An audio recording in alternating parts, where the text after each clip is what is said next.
yeroo hundumaa jechuudha. Yeroo hundumaa haati cabsaa keessan waanuma isin barbaachisu qofaadha kan isheen qabattee dhuftu jechuudha. Waan isin barbaachisu waan haala qaama keessaniit irratti, bifa keessan irratti, akkasuma wantoota baay'eedhaaf jechuudha. Wantoota baay'eedhaaf waan sila haalan isin barbaachisu takka qabadheetiin dhufa yeroo hunda jechuudha. Akkasuma immoo waan ofii kootii itti fayyadamee ofii kootiif faayidaa irraa argadhe. Akkasuma wanta immoo faayidaa qabu, waan faayidaa qabu namni biraa hiriyoonni koo yookiin obboleewwan koo namoonni ani baay'inaan itti dhiyaadhu itti fayyadamanii waan sanarraa faayidaa argatan. Waan sila ani ofii kootii fudhadhee ittiin fayyadamin wanta sababni ani waan sana itti fayyadamuu dhiiseef wanta sana fayyadamuu warri qaban kanan waanan ofii kootii qabuuf ani fayyadamuu waanan dhiiseef jechuudha.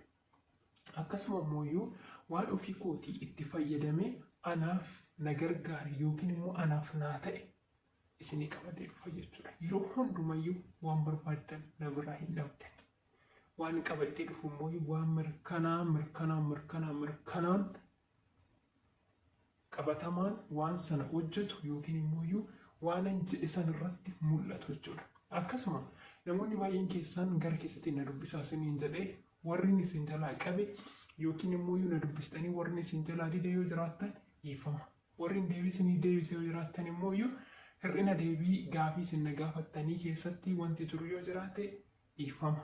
Isiniin jedhaa kanatti aansee immoo namoonni baay'een gara keessatiin kootan dubbisaa jettan malee nama hin dubbistanii. Akkasuma immoo sobdanii faatii kan jedhan hin jiranii jechuudha. Namoonni baay'een gara keessatiin dhufanii warri na dubbisan ragaa bahuu dandeessanii jechuudha. Haala qoricha nama furdisuutirraanis ta'ee akkasuma immoo yuutuuba guddifachuu warri barbaadan kootan na dubbisaa isiniin jedhee warri na dubbistan haala kamiin akkan isin keessummeesse komentii kana jalatti kaa'uu dandeessanii jechuudha. Kana taasise nagaa waaqayyo isiniif haa ta'u. Akkuma dhufeena wariitti dhufe basmaa akkam jirtan fayyaa qabdan jirtu ani jira obboleettiin keessan nagaa qabdan mee isin yaadeen jira sanirraa tureen jira miti dhiifama xiqqoo hojiitu biizii na godhe dhiifama isiniin jedha. Kanaafuu wanti ani har'a qabadhee dhufe immoo waan haala namoota baay'eedhaaf barbaachisu jechuudha. Namoota baay'eedhaaf namni waan kana jibbu hin jiru abadan. Waan kana tolfachuudhaaf yookiin bareeffachuudhaaf yookiin immoo wanna kana itti fayyadamuudhaaf namni jibbu hin jiru. Namni kamiyyuu ni barbaada jechuudha. Namni kamiyyuu. Kanaafiyyuu har'a wanta na qabadheen isinii dhufe. Wanti ani qabadhee dhufe koolgeetiidha jechuudha. Akkuma jalqaba taabilee irratti argitanii koolgeetii kana laala. Koolgeetii kana jechuudha hedduu takka ariifidha. Hedduu takka dhugaa waaqa hedduu takka ariifidha jechuudha. Koolgeetiin kuni guyyaa lama itti fayyadamtee jijjiirama irraa argatta jechuudha. Ani dura kana fayyadamaa ture. Isa kana fayyadamaa ture jechuudha. Yeroo hunda yeroo koolgeetii kana fayyadamu ilkaan koo inni dhiqadhee jedhu na dhiiga. Na dhiiga jechuudha. Yeroo baay'ee waggaa meeqaaf koolgeetii kana fayyadamaa ture waggaa dheeraadhaaf jechuudha. Akka carraa ta'eetiin suuqii deemee kana argee bite jechuudha. Isa kana argee bitee taabileerii irratti isin argitu jechuudha. Waan kana taabileerii irra isin kaayatanii jira. Isa kana jechuudha barreeffamni isaa akka ittiin jira kun.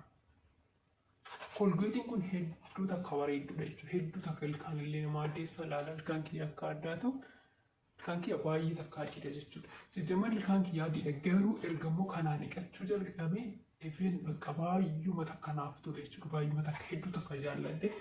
Kanaaf koolgeetii kana bitadha. Birriin isaa akka birrii biyya kanaatitti birrii 10 takkadha jechuudha. Dirhama 10 takkadha. Isayyuu buruushii isaa waliin kan inni dhufu buruushii qaba jechuudha. Ani garuu keessaa baasitiin hin jira itti fayyadamee jira waan ta'eef baay'ee takka ariifidha. Ilkaan keessan isiniif addeessa. Guyyaa lama keessatti jijjiirama argattanii akkasuma immoo warri koolgeetii kana fayyadamtanii ilkaan keessan isin akkasuma koolgeetota biraa wanti baay'eetu jira. Kan isaanii kan gargarii bifti isaanii illee kan gargarii hedduutu jira jechuudha. So isaan kana fayyadamtanii yeroo ilkaan keessan boorrashattan kan isin dhiigu yoo jiraattanii isa kana fayyadama. Inni kun ilkaan keessan irra isin dhiisu shittaan nuti isaayyuu hedduu takka namatti tola jechuudha. Hedduu takka jechuudha. Baay'ee takka namatti tola. waa hedduu of keessaa qaba jechuudha. Naanaa qaba, qurunfudii qaba, akkasuma firii maalii jedhama inni kun. Inni irraanfadhe maqaa isii biyya keenyatti maal akka jedhamtu insilaalee biyya biraatti maal akka jedhamtu hin beeku, garuu nu biratti Shawaa keessatti jechuudha gara keenyatti insilaalee jedhamti. Insilaalee jedhamti. Haraqeetti illee ni godhamti wanti kun. Warri Shawaa haraqee hin beektanii inna wanti kun baay'ee takka shittaan isaa akkatti namatti tolu hedduu takka jechuudha namatti tola. Ilkaan keessan bakka zootiruma mastaawotii irra dhaabattanii ilkaan keessan laalaa jiru jechuudha dhugaa dubbachuu hedduu takka gammadee ilaalee wanticha kana sararee jechuudha. Erganii bitee torbee takkadha amma bakka baay'ee takka jijjiirama qaba. Jijjiirama hedduu takka jechuudha. Hedduu takka namatti tola. Kanaaf iyyuu itti fayyadama hundi keessan isin fayyada. Akka birri biyya kanaatti turre 10 takkadha jechuudha. Biyya Dubaayititti gara biraatti garuu meeqa akka ta'e hin beeku. Kanaaf itti fayyadaman isiniin jedha. Har'a wanta na qabadhee isiniif dhufee yeroo hundumaayyuu wantoota isin fayyaduu fi akkasuma waan gaafii isin na gaafattan irratti hundaa'ee viidiyoos yoo na hojjedhu naan jettanii viidiyoo isin hojjechuu hin danda'a. Haala yuutuubii irrattis gaafii warra na gaafattan gara keessattiinis warreen yuutuubaa na gaafattanii akkaataa isaan gara keessattiin isin himaa jiru ni jirtanii. Akkasuma immoo viidiyoo YouTube irratti nuuf hojjedhu yoo jettanis immoo viidiyoo waa'ee YouTube irratti yoo barbaadan isiniif hin hojjedha. Komentii jalatti na beeksisaadha. Akkasuma warri gara keessattiin dhuftanii na dubbisuu barbaadan yoo jiraattanii lakkoofsa koo asirraa fudhadhaa jedheetu kanaas sagaleen dubbadhu irratti na dubbisuu dandeessanii. Namoonni immoo furdina barbaadanii qoricha furdinaa barbaadanii tigisti dubbisuu dandeessan jechuudha. Viidiyoo tigistii irratti viidiyoo lammaffaa dhiyoo kana hojjedhee hin jira jechuudha. Isarraa fudhachuu dandeessanii viidiyoo kanarratti meeshiniin godha isa kanarraa argachuu dandeessanii jechuudha.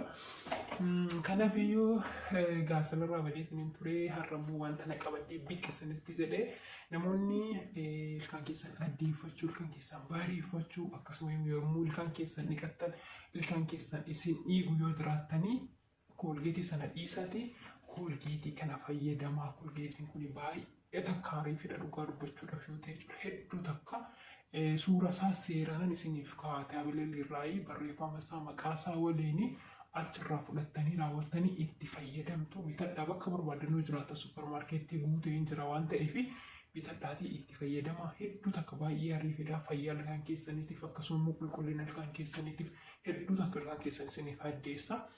Hedduu takka namatti tola jechuudha. Sagalee isinitti dheeressu akkasuma namoonni gaafii barbaadan wanta na gaafachuu barbaadan yoo jiraate lakkoofsa kiyyaan gara WhatsApptiin dhuftanii na gaafachuu dandeessu. Lakkoofsi kan viidiyoodhaan hojjetamee jiru osoo hin taane viidiyoo keessatti kanas sagalee kootiin dubbadhee jira jechuudha.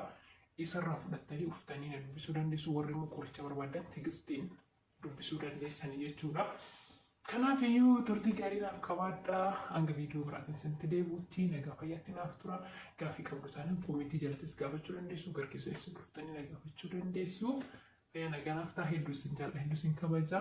Galatoomaa hundi keessan warra na jajjabeessaa jirtanii naaf jiraadha. Ammas immoo jechuudha isinitti hafaa namoota firree sheer godhaadhaa akka namoonni dhufanii chaanaala kana subscribe godhanii itti fayyadaman taasisaa jechuudha.